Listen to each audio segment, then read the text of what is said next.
Two giant pandas, Yangguan and Chen Chen, are about to embark on an incredible journey. From a life of tranquility in the mountains of China to celebrity status at Edinburgh Zoo. It's not only a coup for the zoo, it's a significant boost for Britain's relations with China. But the zoo have never looked after a panda before, so the pressure's on. They are potentially very valuable animals, and indeed they've got an insurance price tag of about £1 million sterling each. With falling visitor numbers, the zoo is taking on huge debt in tough economic times. Success depends on creating a world-class attraction. To do that, the zoo's staff will have to learn how to pander to the panda's every need. He likes carrots, he likes bread. He likes bread, okay. Supply enough bamboo to satisfy a 16-hour-a-day feeding habit. Well, that's how much bamboo a panda roughly eats in a day. And find a way of safely transporting this precious cargo halfway across the world. Quite nerve-wracking, actually. We're quite nervous watching. Hello. Where you going? All in the hope that they will one day produce the most sought-after of all panda products, a baby. And play a crucial role in ensuring the survival of pandas in the wild.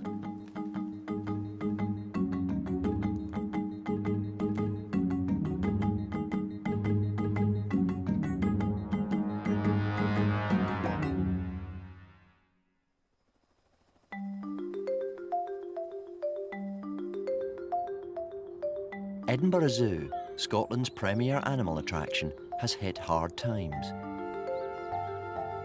Its collection of rare and endangered species no longer attracts the visitors it once did. Now, in the hope of doubling ticket sales, the zoo is putting its reputation on the line to present the ultimate animal exhibit.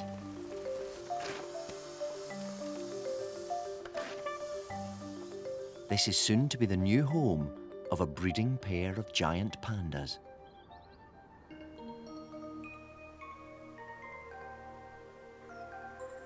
The pandas are from the Sichuan mountains of China and a sanctuary known as Bifeng Sha. A feisty male called Yingguan, also known as Sunshine, and Chen Chen, a timid and shy female known as Sweetie, are 8 years old and were both born in captivity. These two pandas are about to become the most famous zoological couple in the world.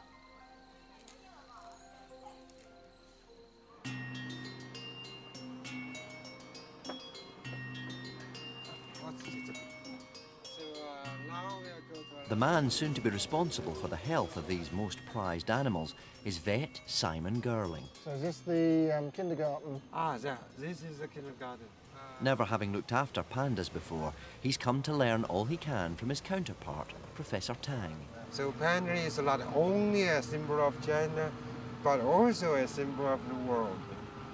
Most of the world people love panda. Absolutely. Yeah. Yes, it's one of the most iconically recognisable mammals anywhere in the world, really, a giant panda. Yes. This is Simon's first encounter with the two giant pandas soon to be in his charge.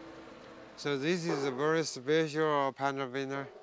So sometimes the pandas outside will moving or climb on tree, but sometimes inside.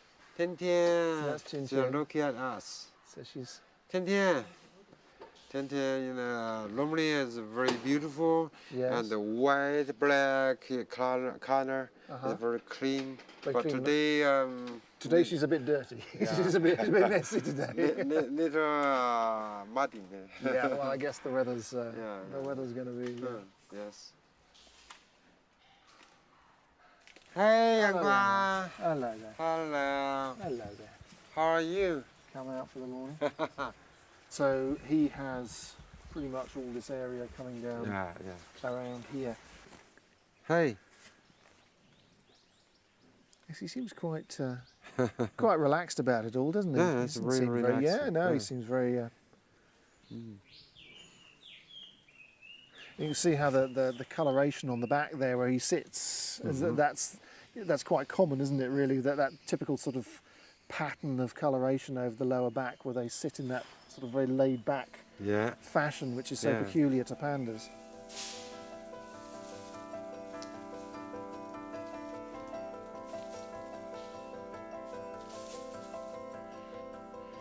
Young Guan is one of over 80 pandas at Bifangsha, a sanctuary set up to protect pandas from extinction.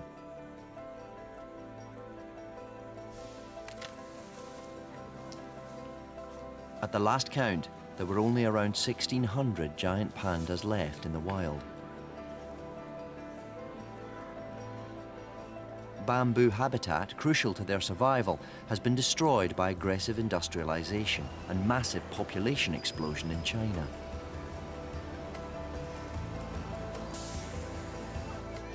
Determined to reverse the damage, the Chinese have become experts on breeding and rearing giant pandas in captivity.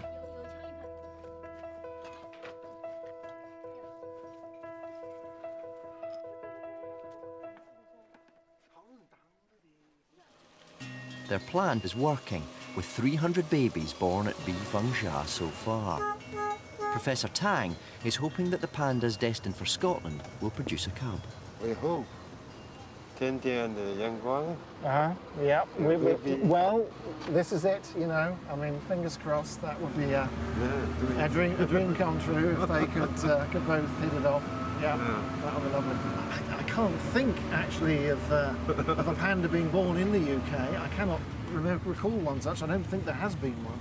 I mean, certainly, obviously not in Scotland. So that's going to be a hugely joyful thing, I'm sure. That's a charming thing, It will yeah. be. I mean, certainly within the zoo, we're going to be, ecstatic about that if that happens. But it'll be a great day. But the sex drive of captive pandas is notoriously low. Despite just 2 or 3 fertile days a year, they often prefer eating to procreating. If it doesn't happen naturally, the next step is artificial insemination.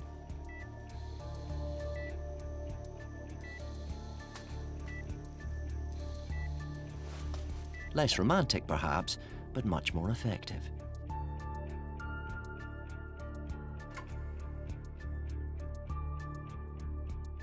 Almost half of panda pregnancies result in twins, but with milk for only one, the weaker is rejected. In the wild, those cubs would die. In captivity, they are rescued and hand-reared.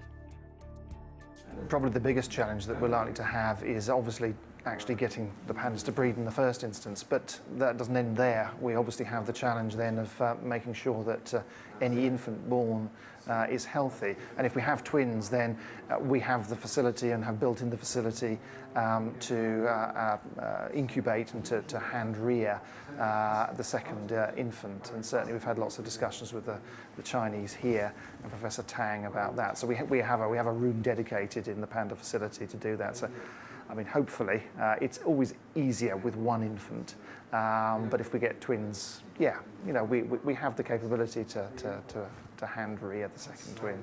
It is potentially extremely exciting, and certainly it's going to be quite a nerve-wracking thing as well. You know, the responsibility of that is huge, and for our keepers and staff, there'll both be an awful lot of joy and excitement should that happen, but I should imagine an awful lot of sense of trepidation about it as well. But no, I mean, obviously that's what we're hoping for, and we'll have to wait and see whether or not we're successful. Yang Guan and Chen Chen have both bred before, so there's a good chance they will again. And that's what Edinburgh Zoo is counting on.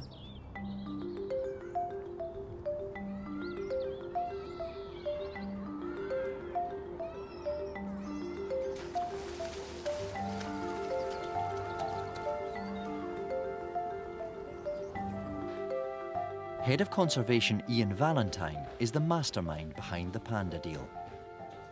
He spent 5 years negotiating with the Chinese to secure 2 of the most coveted animals in the conservation world. It's a huge deal for the zoo, but it's also a controversial one. Some argue the money would be better spent elsewhere. For those people who say, well, maybe we should just wave goodbye to giant pandas, they've had huge amounts of money spent into them. This is a species that's been on the planet for a very, very, very long time.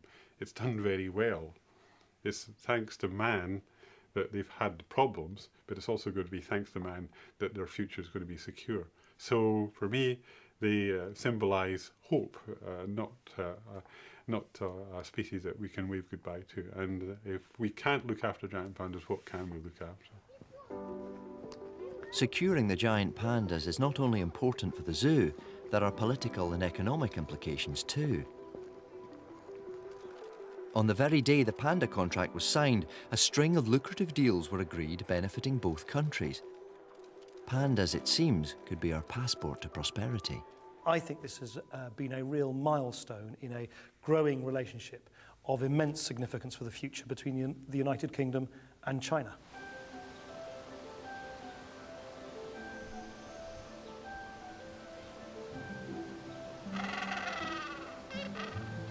With so much at stake, the pressure's on to ensure the project's a success. The zoo needs to create a world-class enclosure on a budget, so decides to refurbish the old gorilla house.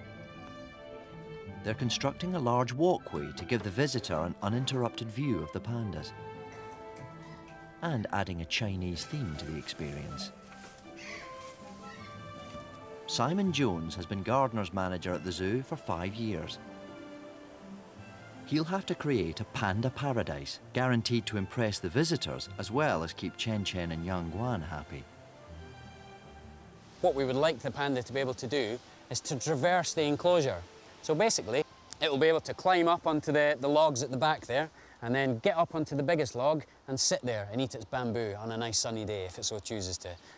Crucially, one of the things that we had to do for the enclosure is have the climbing structure high enough so that the panda can see the other panda over the walls. Because that's what they would get in the wild. They wouldn't see each other all the time, they wouldn't be able to see each other constantly, and they would get a snapshot of each other. And they only really come together to mate, so that's what we're trying to simulate here, is just that relationship where they can just get a snapshot of each other if they so choose. Getting the enclosure right is not the only challenge. Scotland is hardly natural bamboo country, so sourcing enough of the stuff to feed the pandas is a big ask for Simon. A newspaper article highlighting their predicament provokes a big public response, and now Simon's visiting a house in Helensburgh to see if their bamboo crop measures up. So just round to you. Hey, excellent, fantastic. Look at this. This will be some bamboo then. Good stuff.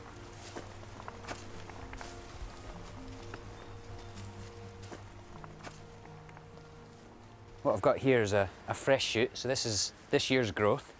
Yeah. And the interesting thing about bamboo is they're a little bit like bulbs, like onions. Yes. And before this comes from underground, all these little nodes in between, they're already fully developed, but they're all compressed into a tiny little space. To get their growth going, they just expand.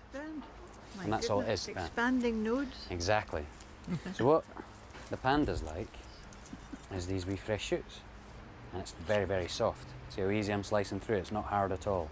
I am known in the park though to wander about the zoo in the springtime and just eat all the new buds and trees and the new leaves. They're tastier than peas. Look how fresh that is.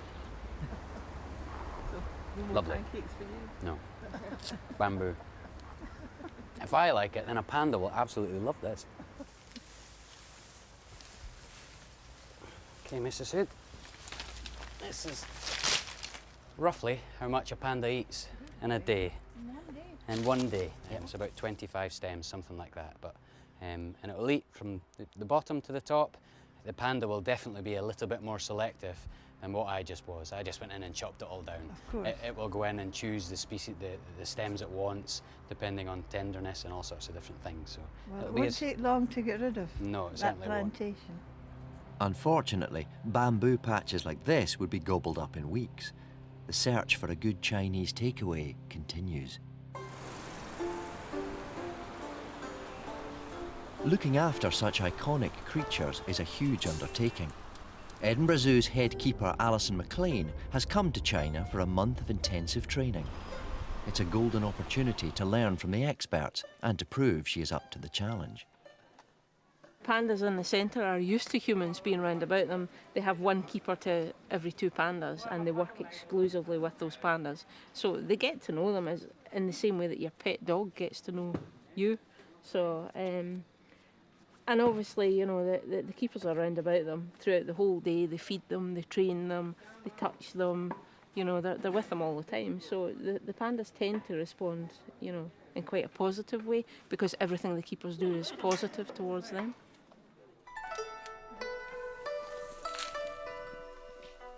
Alison is being trained to look after Chen Chen and Young Guan by keeper She Hao. That's new fish.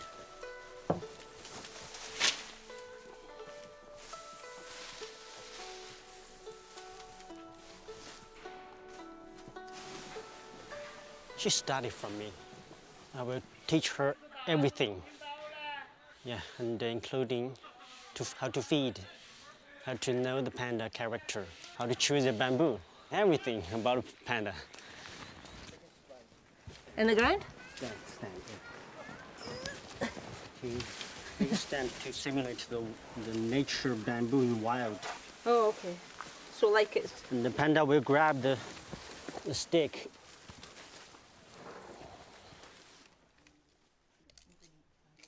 I think feeding the pandas will be more labour intensive, because we have to collect the bamboo, we have to bring it in, we have to sort through it, we have to put it out, we have to set it out in a way that is more naturalistic for the panda to feed from. Whereas anything else I look after, a carnivore, you tend to either just throw something in or scatter it about or something like that. Also with the pandas, they appear to get fed throughout the day, not just once. It's a continuous process, I think, with the pandas.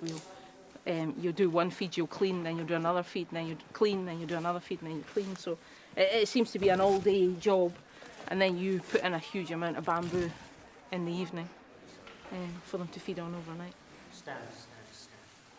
Pandas now eat bamboo because it's a simple thing for them to be able to get their hands on. They live in the bamboo forest. If I was sitting in a forest or an environment which had a ready supply of some kind of food, then I would choose to use that too. And that's exactly what pandas have done.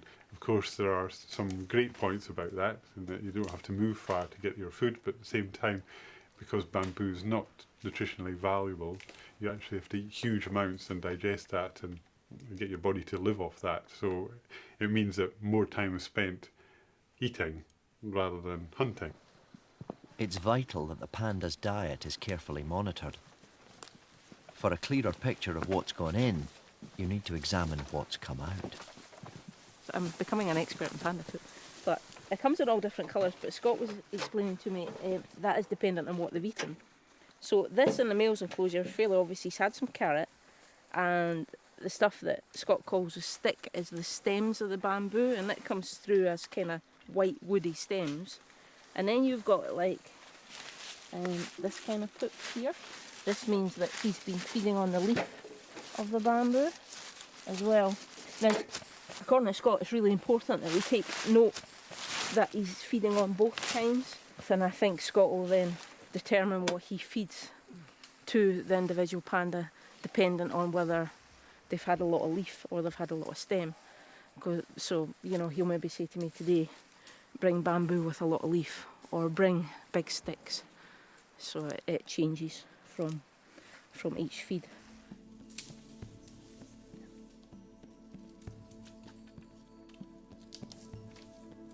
Chan Chan and Yang Guan will eat enough bamboo to fill a double-decker bus every 12 months. That's fine if you live in the bamboo-rich mountains of China, but there's nowhere in Britain where that volume of bamboo can be found. It's a major headache for the zoo back in Edinburgh. Gardens manager Simon Jones still needs to find a bamboo source big enough to satisfy Chen Chen and Yang Guan's appetites. He thinks he's found a solution.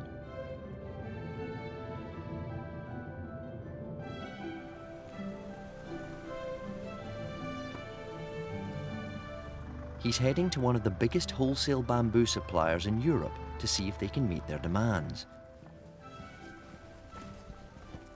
Hello, Rainer. Hello. Good to see you. Nice to see you, Simone. Hello. Nice to meet you. This enormous plantation already grows bamboo to supply the 3 other giant panda zoos in Europe.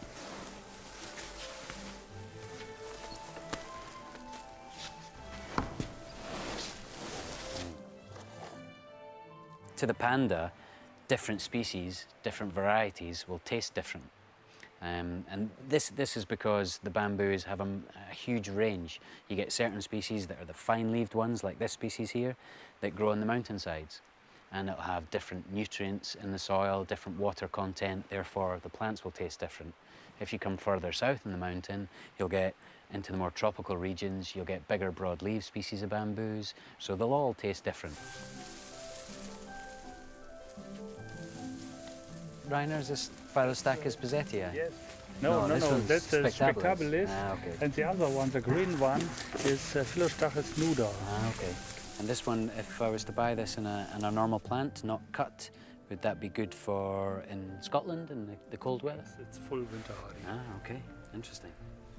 The Dutch bamboo ticks all the boxes. Just one problem. It will cost £70,000 a year. Not many people have this amount of bamboo in a field growing in this situation. It costs quite a lot of money for us to transport this, or for any zoo to transport this back to their own zoo. With the arrival date looming, it's the only option.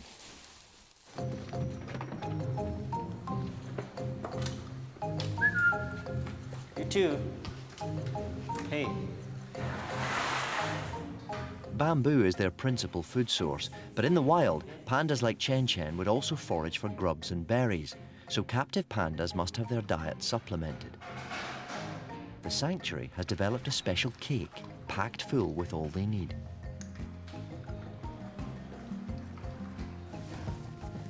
A unique recipe made up of ground pulses, eggs and water make up this panda delicacy.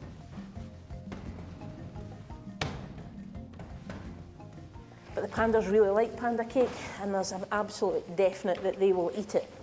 They don't get a huge amount of it. Young one will only get 1,800 grams a day, which is a tiny amount, maybe about half of one of these. And when you compare that to the size that he is, it's not much at all. And Chen Chen's only on 400 grams a day, so it's a very small amount for her. This is for like 77 pandas that they have in the base here. And I'm making it for 2 pandas. So realistically, I'll be making 2 cakes.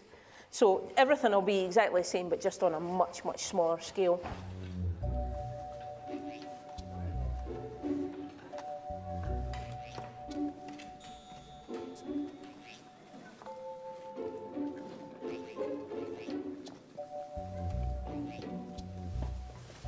Vet Simon and Professor Tang are visiting the kindergarten at snack time. Okay. Okay. Now then, how old are these? 1 year old. 1 year old. And how many do we have in here? We have Oh, we have 16. 16. Yeah. 16 in here. Yeah. Here, carrots are also on the menu. Try to give a different food because he likes the carrots, he likes bread. He loves bread. Okay. So different panda has a characteristic. Very cute. When you give the carrots, give the apple, oh, it's lovely. This one's a bit of a messy eater, isn't he? He's got it all down his plate. So he's having a whale of a time with that carrot.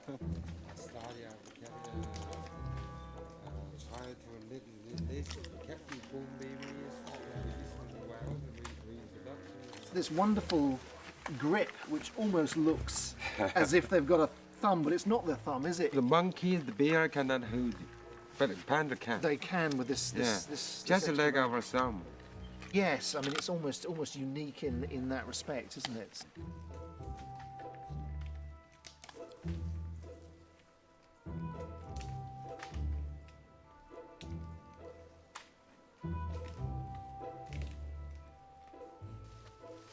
Cubs like these in the past were born here at the breeding centre, where the birth could be closely supervised.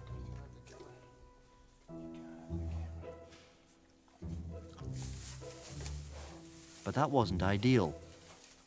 Now, they're experimenting with a new approach. Remote cameras and microphones are installed in the outside enclosures so they can monitor the pregnant pandas from a distance, allowing for a more natural birthing process, simulating the wild. Today, they've spotted an exciting development. Feifei, one of their mature females, appears to be in labour.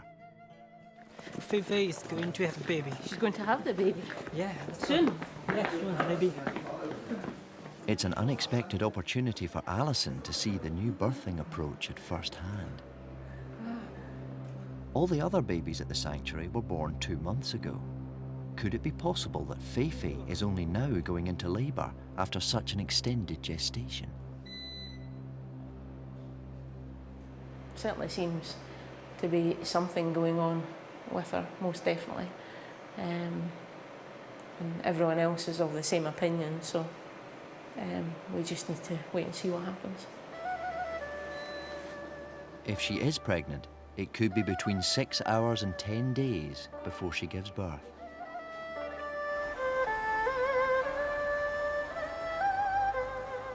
Since arriving in China, Alison and Simon have had very little time off. Only in the evenings is there a chance to explore the local city, Ya'an. Nunu. Ni hao. Can we try? It's interesting because during the day it looks quite drab and quite industrialised, and then at night everything is lit up, everything is light, and it does transform. Everybody's out with their children and they seem to stay out till like 10, 11 at night. And this is when it all happens in the evening. And I think it's because everybody works every single day. So the time when they go out shopping and go about what we would class as our daily business is the evenings. And they all seem to meet together and eat together and spend a lot of time together.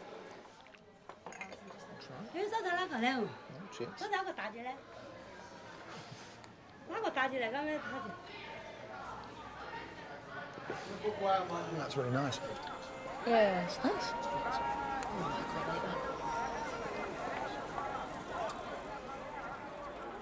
Forgetting the day job is not easy, with reminders of it everywhere.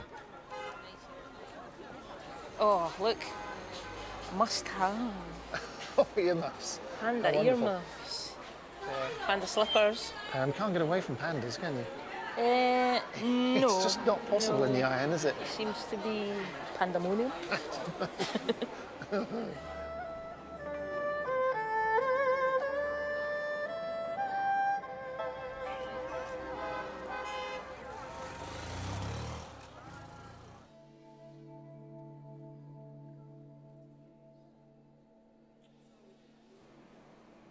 The team are still monitoring Feifei, whose labour seems real enough. Birthing expert Professor Tang wants to see what's going on.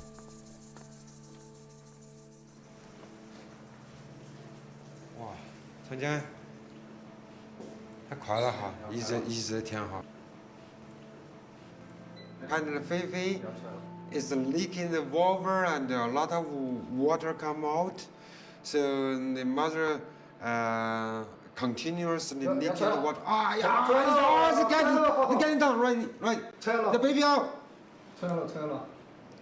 啥时间？The 57 minutes. 13:57. It's very fast. The arrival is thrilling news. 哦，好快哦！刚刚我们进来，真的值得一说，一下就飙起来了。他们也很运气好。 Now Alison and Simon have come to savour the magic of a panda birth. Hello, Mr. Strong. Hello. It's baby in her arm. Yeah. She's got it where? In her hair. Under her arm. Yeah, under her arm. She's very, very maternal, very, caring, immediately picking the infant up and cradling it. So she's obviously a very good mother. Yeah, good mother, good mother, yeah.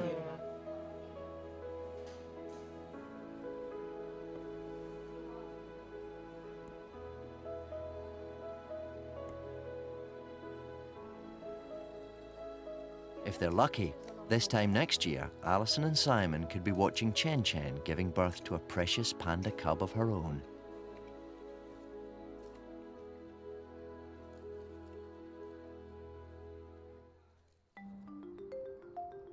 If that happened, it would instantly elevate the zoo to world-class status. For now, though, there's work to be done readying the panda enclosure.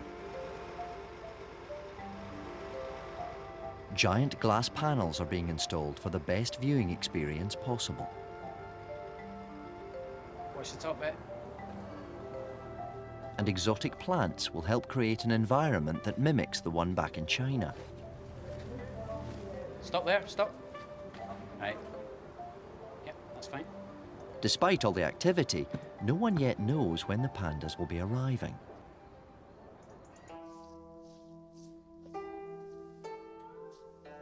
Back in China, Chen Chen and Yang Guan are now in quarantine in preparation for their departure.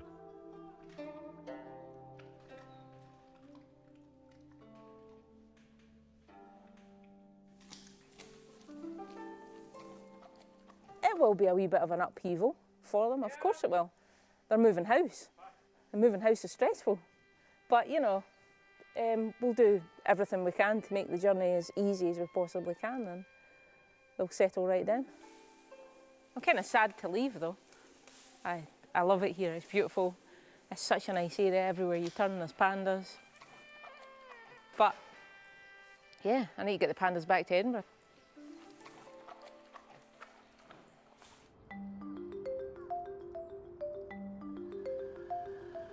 The task of moving two of the world's most valuable creatures halfway across the planet falls on the shoulders of Darren McGarry. As the head of animals, he has supervised the transportation of all the zoo's newest residents.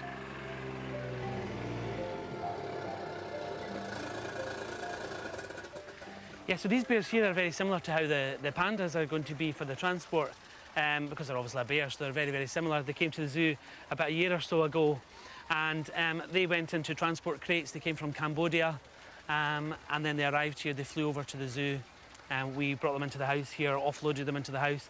They had to do a 6-month rabies quarantine period, and they're a really popular animal because lots of people like to come and see bears. You know, they're very active. So we're probably gauging a lot on what the pandas are going to be like from what we did when we organised this transport of these sun bears here. Okay, so we're going to have a look at these koalas. These are another species that have their challenges when you're organising the transport of them. That's their crates up there that they come in. The good thing about koalas is they're so delicate that they actually get VIP treatment when you're organising to move them. They're not like any other animal. They're treated very, very differently. So you'll see one of our koalas here. And the way that they're treated differently is because they're so special, they're really, really delicate, that they actually get to sit in the cabin of the aeroplane. So they get allocated a seat and everything. So you get full VIP treatment. The pandas may not have their own seats, but there's no question of their VIP status. They're going to be FedExed in their very own panda plane. Transporting such precious cargo is a complex business. It will require a specially chartered Boeing 777 to jet them off to their distant destination, far away from home.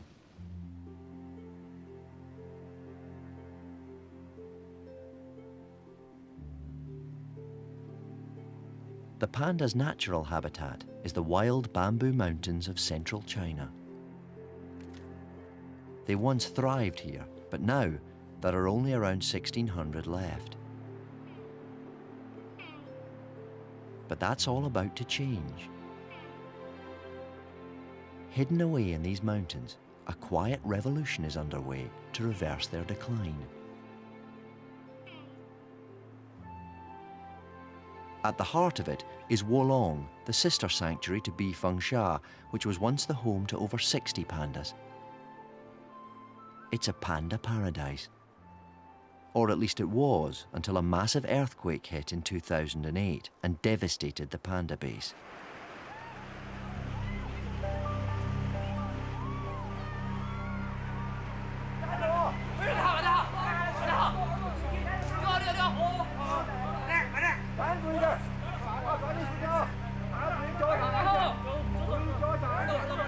They could have lost 75% of the captive panda population, but miraculously, almost all of them survived. Now, they are rebuilding the sanctuary to play a key role in their new master plan. They're keeping pregnant pandas here and training them to be less dependent on humans. Their cubs will then eventually be released into the wild, never having had human contact, vastly increasing their chances of survival. The Chinese have kept this program of releasing back into the wild low profile until now.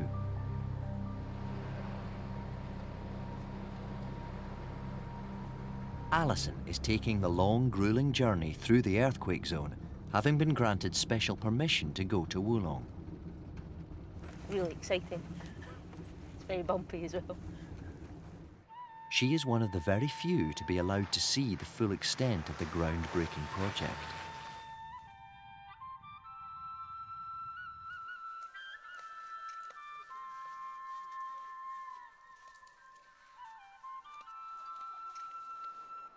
How many pandas do you have here? 8. 4 babies, 4 moms. 4 babies, 4 moms. Mr. Wu has worked at the sanctuary since before the earthquake. His team is experimenting with some new ideas. A cunning disguise keeps baby pandas in blissful ignorance of the humans in their midst. Because we have to go in enclosure. Right. Yeah, so because the baby is in the enclosure. Okay, so you don't want the baby to know. Right. That's What? key. Because we don't want to be friends with babies. Okay, so you don't want the baby Yeah. to recognise Yeah. human beings. And you would wear this only when there's the baby here? No, when we clean the enclosures. Okay. Yeah.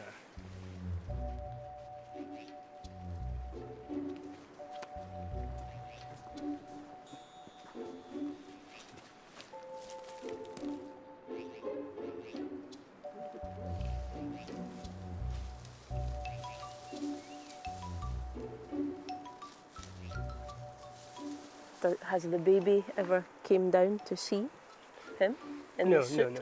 We don't want to bother them. No, you want to just leave them to live Yeah, sure. as wild. It's good. Yeah.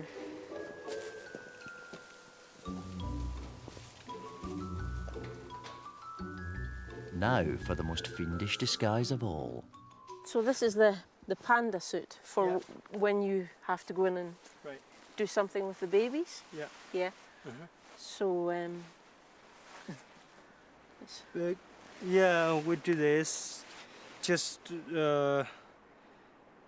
for the chicken babies. for health check. Yeah. For them, it's okay that you go in because you look like their mother. yeah, that's why. Exactly. We don't want the baby know the human, especially the keepers. Yeah. The last bit. You want to put? Sure. If we were raising a baby, there's a lot of options open to us, and obviously the guys here for the pre-release training wear a panda suit so that the panda baby never ever sees a human being, and it's a really good way to work around things. You don't want the panda to become habituated to humans. You want it to know and to think it is a panda. And yeah, it's one of the options is to wear a suit. And I mean, again, one of the things we've learned here is that from a very young age, mum leaves the baby alone. And at the moment, some of the babies that are here only come to her for milk and then they're off on their own. So if they come to you for milk and you're in a panda suit, as far as they're concerned, you're mum and you're a panda.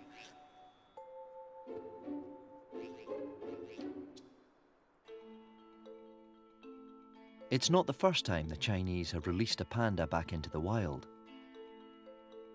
But when they tried it once before, it ended in disaster. Xing Sheng was found dead less than a year after his release.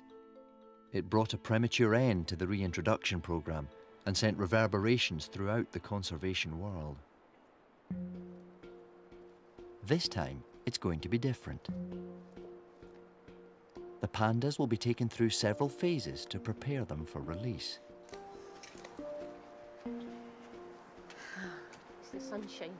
Yeah, so It's safe. nice. After 2 years, they will then be moved up the mountain to phase 2, still within a protected environment, but with no human interaction. It's quite high. Steep. Getting tired? No, no.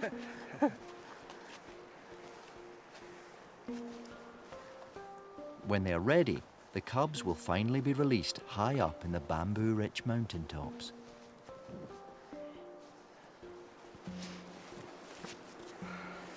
So, how high are we?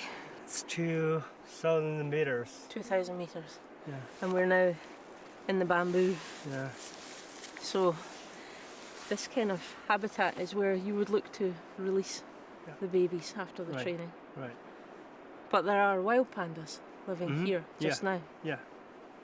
So, we're standing in the middle of panda habitat. Yeah. You have how many babies training just now? 4. 4. Mhm. And how many of those would you hope to release? 3 or 4. 3 yeah. or 4 Yeah. will go. But they're with their mother just now, yeah? Right. So how long will they stay with their mother? Probably 2. Probably 2. Yeah, 2. Pandas born here will one day roam free. And if Yang Guan and Chen Chen produce a female cub, she too may come here. For now, their new life at Edinburgh Zoo is just about to begin. Good afternoon. Edinburgh Zoo has confirmed that the 2 giant pandas will arrive from China this Sunday. Tian Tian and Yang Guan will make the journey in Perspex cages on board a specially chartered flight. The big day has finally arrived. Head of animals from the zoo, Darren McGarry, has flown out to keep an eye on proceedings. Obviously, we're really proud to be having them coming to Scotland, but also the UK as a whole. It's the day that Ian Valentine, the man behind the complex deal, has been working towards for 5 years. It's really quite exciting, and I'm really quite touched by the huge amount of effort that goes into doing something like this. I hadn't appreciated just the organisation that goes in for a departure ceremony. I know they're special animals, but I didn't actually understand the whole thing about the departure ceremony, so it's quite something. With the eyes of the world's press upon them, everyone is feeling the pressure.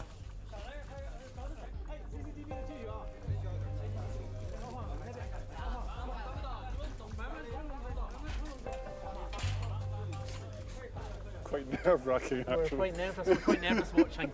And there's a lot of people here. Yeah, normally when you do something like that, you wouldn't have anybody around, so it's quite nerve-wracking. But she's in the box, she's in the van, so that's good. We're relieved. We've got a sigh of relief. One more to go.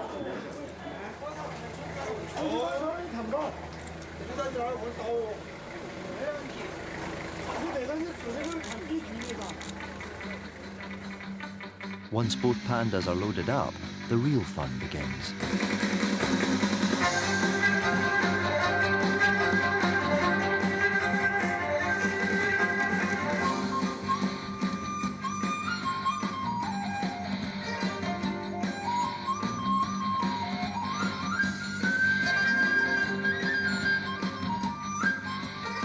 The leaving ceremony is a long-running tradition at Li-Feng-Sha.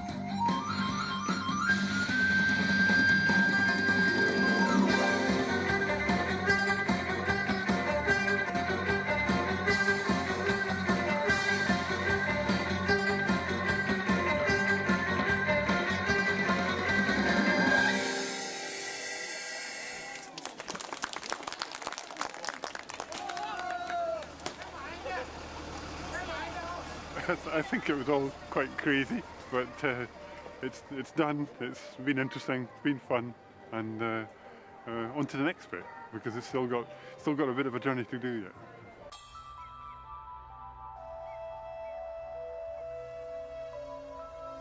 The pandas will be flying from Chengdu Airport in the southwest of China.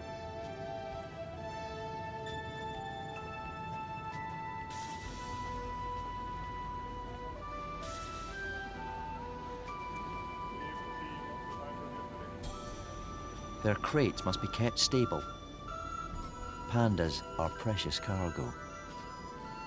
Well, they're still under the Chinese Panda Centre's responsibility just now, and then once they arrive in the UK and then they come to Edinburgh Zoo, then we're responsible for them once they're actually in Edinburgh. So we're excited for that time once they actually get there in Edinburgh. I'm really looking forward to it. Even the crew are getting into the spirit of things.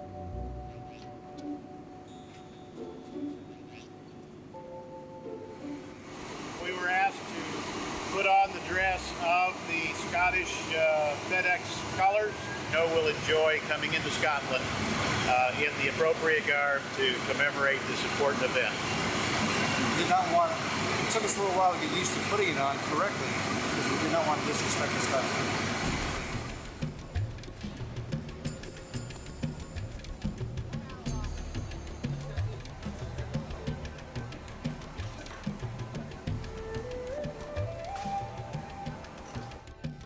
Ian and Darren will check the pandas every half hour.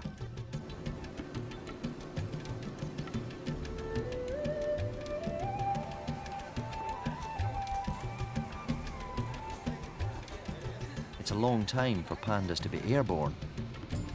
But with a jet this size, you can fly non-stop to Edinburgh in just 10.5 hours. That's why they call it the Panda Express. While the pandas are making their way to Edinburgh, the panda diplomacy is stepping up a gear. Scotland's First Minister Alex Salmond, keen to capitalise on the panda mania, is meeting with Vice Premier Lee in Beijing. Can I say that your visit to Edinburgh is well remembered, Mr Vice Premier. Only the arrival of Teen Teen and Yangguan has been more exciting for Scotland than your visit. Alex Salmond is not the only political leader to grasp the status-enhancing effect of the giant panda. President Nixon was the first Western leader to recognise it. Quick to see the benefits, Edward Heath followed suit 2 years later. At first, the Chinese gave the pandas away as gifts, but it wasn't long before they realised their financial value. Pandas were in such demand, they started to charge enormous amounts, renting them out for fixed periods overseas. Chan Chan and Young Guan are on loan for 10 years, with a rental of around £600,000 per annum. It's a lot of money, but then there's never been a better time to be making friends with the Chinese.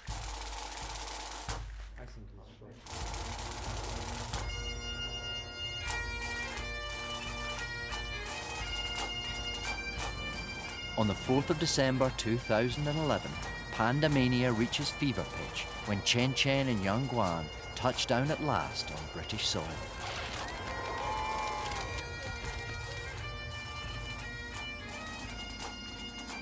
It's a major coup for the zoo and for Scotland.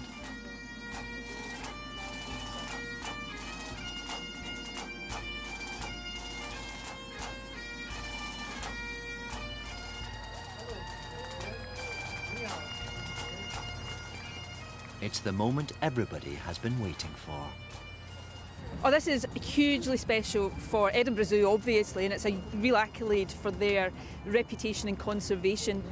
But it's also really important in terms of the relationship between Scotland and China. It's a hugely important relationship in terms of our economic prospects as well as culturally and diplomatically as well. So all in all, this is a great occasion for Scotland, and I'm delighted to be here today playing a part in it.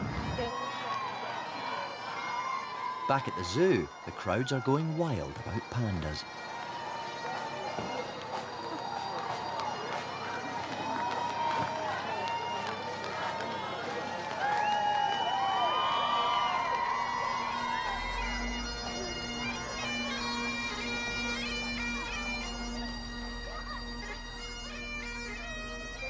As the flag-waving children outside celebrate their safe arrival, Ready? 1, 2, 3.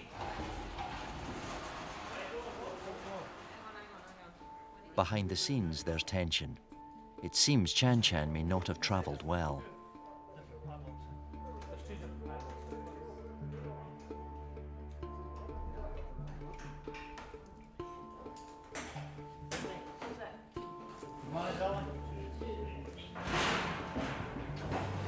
Make sure the metal shutter doesn't fall down.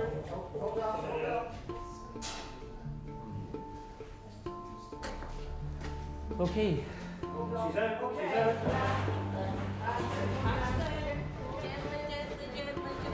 In here. In here.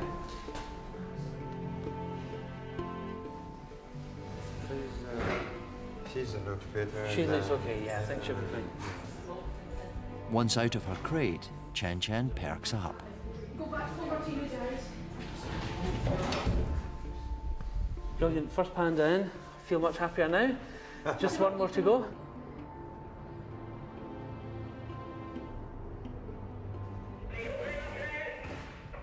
After almost 24 hours in transit, it's likely that young Guan will be jet-lagged and disorientated. Do you want to call him? Professor Tan? Do you want to call him?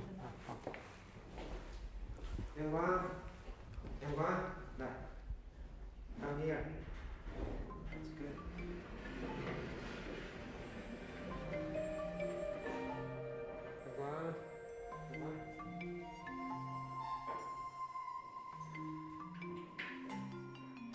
It's a huge relief to see him stretching his legs and settling in.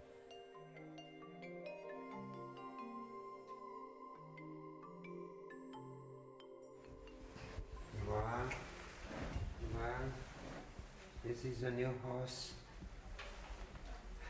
The first looking around, smell.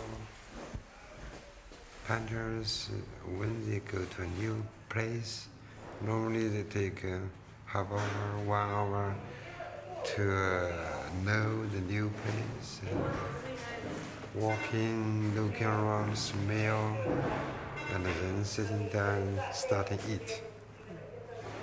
The journey's over, mission accomplished. And for Chief Exec Hugh Roberts, it's a moment to celebrate. Good afternoon, ladies and gentlemen, honoured guests. Tian Tian and Yang Guan are safely with us, and I hope now setting into their new surroundings. One usually says of a panda that he eats, shoots and leaves. In this case, he eats, shoots and arrives. Both pandas appear in good form, but they'll need close monitoring for the next 48 hours. Well, basically we've got 16 video cameras, CCTV, that goes around the whole building, so it looks at all of the panda areas where the pandas are housed. So we have these monitors in several of our offices. I've got one in my office, so basically I can sit and look at the cameras 24 hours a day if I wanted to.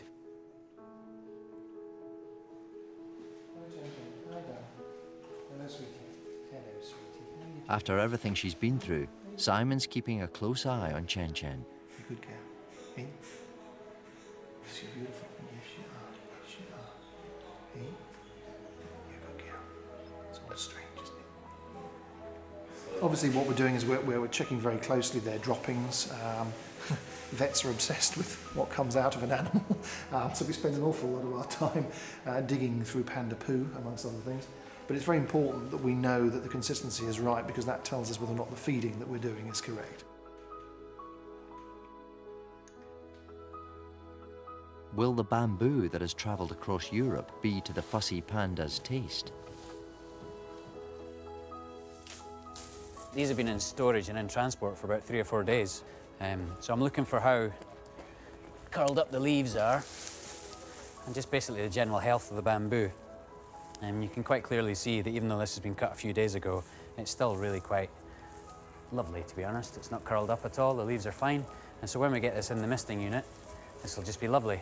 And the misting unit will just hydrate the leaves again and keep it nice and fresh for the pandas. Chen Chen and Yang Guan will munch their way through a staggering 70 kilos of this stuff a day. That's the weight of the average man.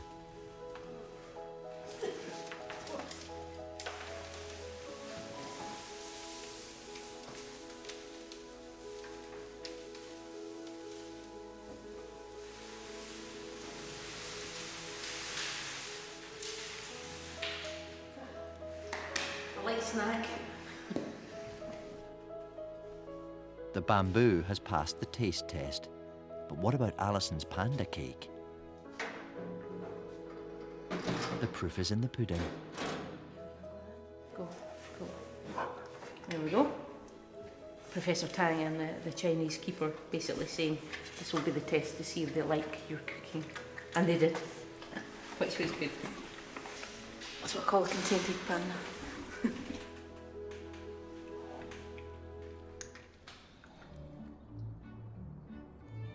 After sleeping off their jet lag, the pandas are finally ready to meet the public.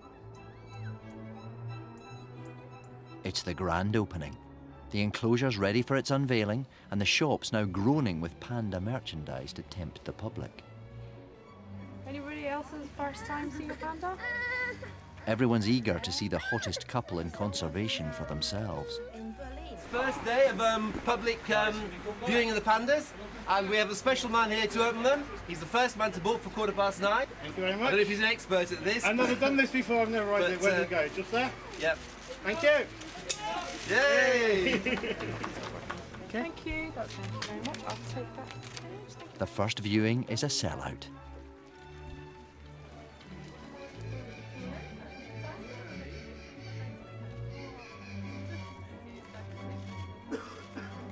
I'm delighted to answer any questions that you've got regarding pandas or the conservation that we're doing here for pandas. So if you'd like to follow... Pandas are going to be transformational for the zoo. It really does allow us to change our whole investment structure for the zoo so that we create something really right for the 21st century. The whole world of conservation, the whole world of zoos is constantly reinventing itself to be right for now and for the future, and this gives us an opportunity to be major players in that way.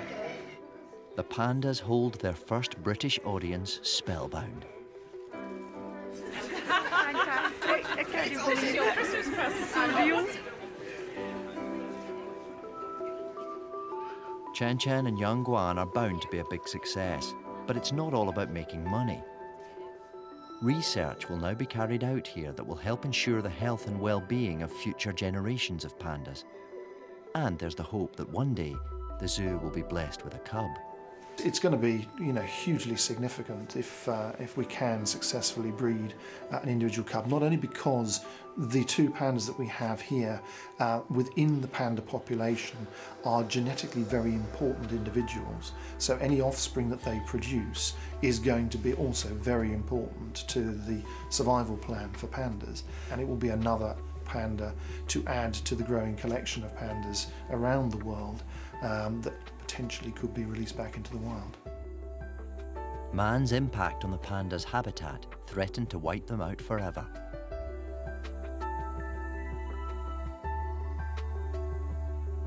But now, due to international collaborations like this one with Chan Chan and Yang Guan, combined with the expertise of the Chinese, pandas may one day thrive again in the wild.